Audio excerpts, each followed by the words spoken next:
Hey, Marlins fans! Welcome to a new edition of Big Fish Small Pod for Wednesday, April 24th, 2024, on the Fish on First podcast channel, presented by MPT College Consulting. Ely Sussman hosting this one for you. I swear, this is not an overreaction to Tuesday's humiliating shutout loss at the hands of the Atlanta Braves. This idea was inspired several hours prior to that game when an interesting transaction caught my eye from around the league. An old friend suddenly available very early in the year, and I think the fit for him to come back to the Marlins is absolutely there. So let's see if you agree over these next 10 minutes or so. The Chicago Cubs designated Garrett Cooper for assignment.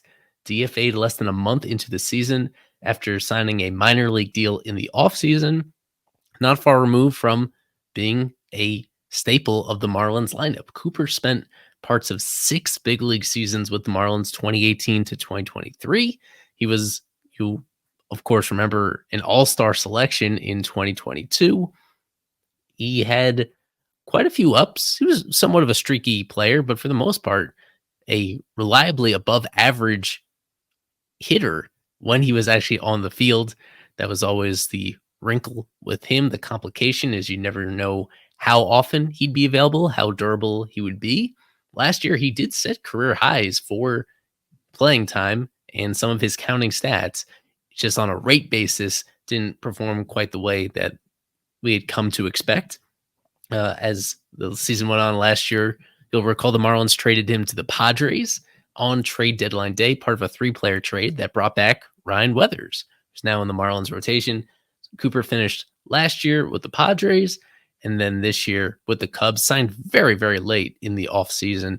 And that was part of the reason why he couldn't even get a guaranteed deal, just because there was some question about whether there would be sufficient roster spots available. He played well in spring training, and he was playing pretty well for the Cubs the first few weeks of this season as well. Ironically, his last games as a Cub were against the Marlins this past weekend. He started all 4 games of that series and didn't perform particularly well. That dragged down his overall numbers. He went 2 for 14 in those games. He struck out 6 times. If you combine all of his numbers since leaving the Marlins, it's been a shade worse than what he had been as a Marlin. 53 games with the Padres and Cubs, only hit 5 home runs in that time. The strikeout rate was a little bit elevated, hit 247 with a 737 OPS. If you want to narrow it down to what he did with the Cubs overall, like, that's eerily perfectly in line with his career slash line. Cooper's career slash line in the majors: 268 average, 337 on base percentage, 435 slugging. And then this year at the Cubs, in those 12 games this year, 270, 341, 432. All those numbers within 4 points in each of those categories compared to his overall career averages. A 118 WRC plus this year for Cooper in his age 33 season.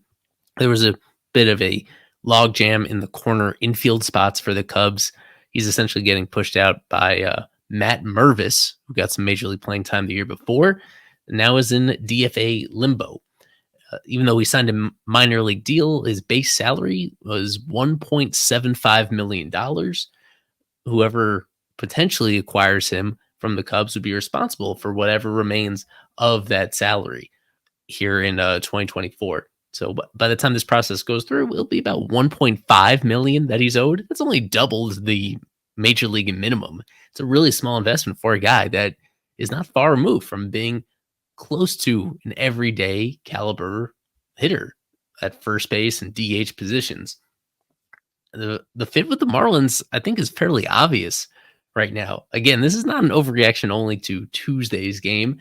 It's not even an overreaction to each of the last 2 games. The Marlins, as I'm recording this, are riding a 20-inning scoreless streak, or scoreless drought, you may want to phrase it.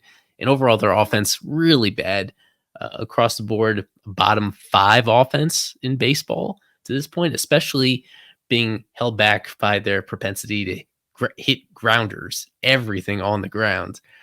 That is botching a lot of big scoring opportunities and causing them to underperform on balls in play so far this season.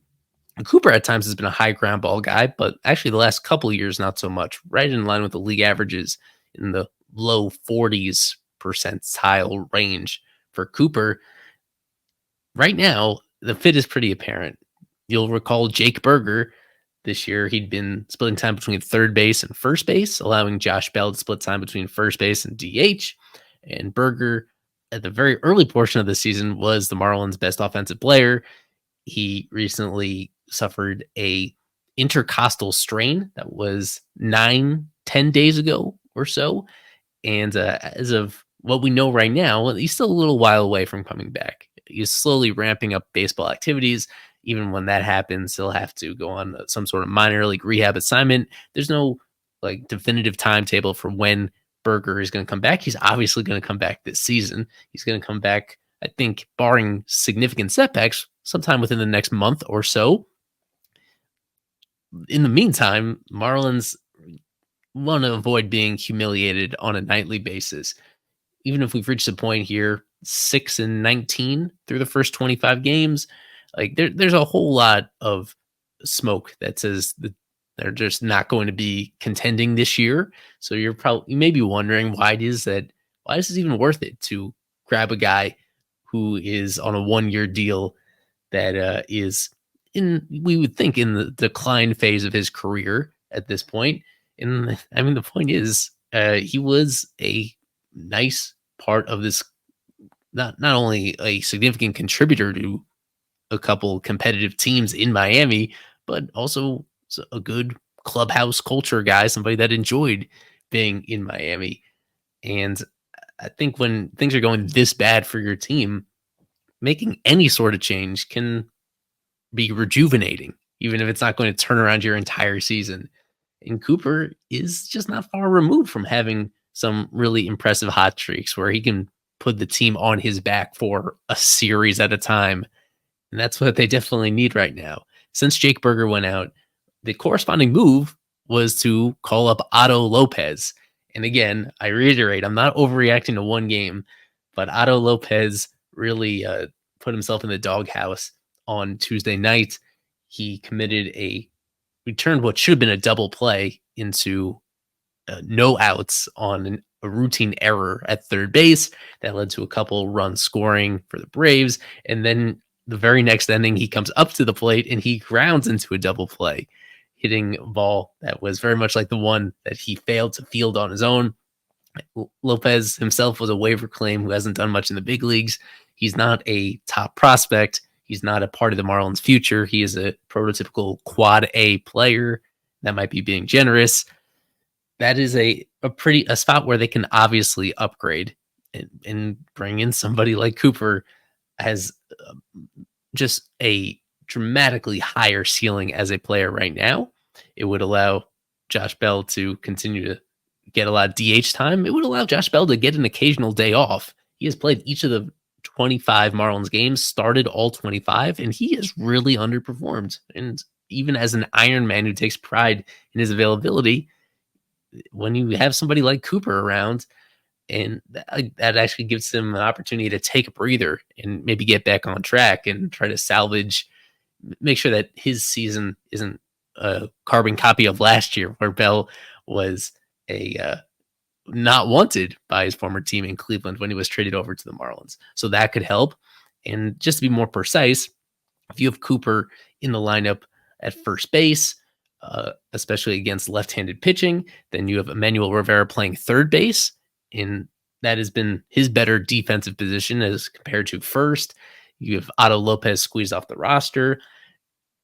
To make all of this work, as I'm recording this, we anticipate Christian Bethancourt coming back from the injured list. The Marlins will send down a catcher anyway in Johnny Pereda, but they might as well designate him for assignment to clear a 40-man spot in order to claim Garrett Cooper in the first place. So that's how all that math goes, where you're able to bring back a familiar face on a relatively low salary, somebody that has a clear fit in your lineup on a mostly everyday basis for the near future. And you're not going to lose anybody because Johnny Pereda is going to clear waivers, and Otto Lopez, if something magically clicks while he's down in AAA, you can always bring him up later in the year. When Berger gets back, hopefully it's only a few weeks away, then you have a good problem on your hands. If Josh Bell is performing more like his typical self, if Cooper is at least playing as well as he was with the Cubs prior to the DFA, and if Berger is healthy, and if Avi Garcia is contributing in some like minor way, then you have guys that are a little bit redundant, a lot of right-handed power bats that don't offer much outside of their slugging when they're on top of their game. And so, yeah, that'll be a decision to make when the time comes. You kind of hope that the Marlins have those kind of decisions to make on the offensive side, just considering how bad things are going, especially against left-handed pitching. Max Fried reminded them of that on Tuesday night. This has been a theme throughout the entire season at this point. Even if there is not a emphasis on putting together there's not going to be a desperation to transform this team all of a sudden and salvage the 2024 season, sneak back into the wild card race. Even if that is unrealistic, there's still a lot of value to bring in somebody that you know and that you trust and that has real upside if he gets back into a comfortable situation again. So just taking it one step at a time. When things are going this badly, you really do have to slow it down, take it one move at a time.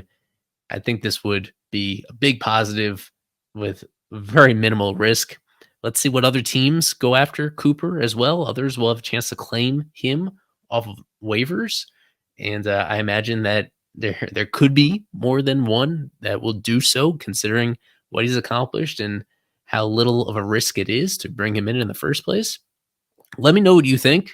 When I put this out on Twitter, I did see some like very fair counter arguments against going out there and claiming Cooper off of waivers, perhaps instead putting your trust in internal options. And I'm open to that as well. But to me, this seems just like a fairly obvious move to make. Really, the only question is whether you're actually successful in that waiver claim.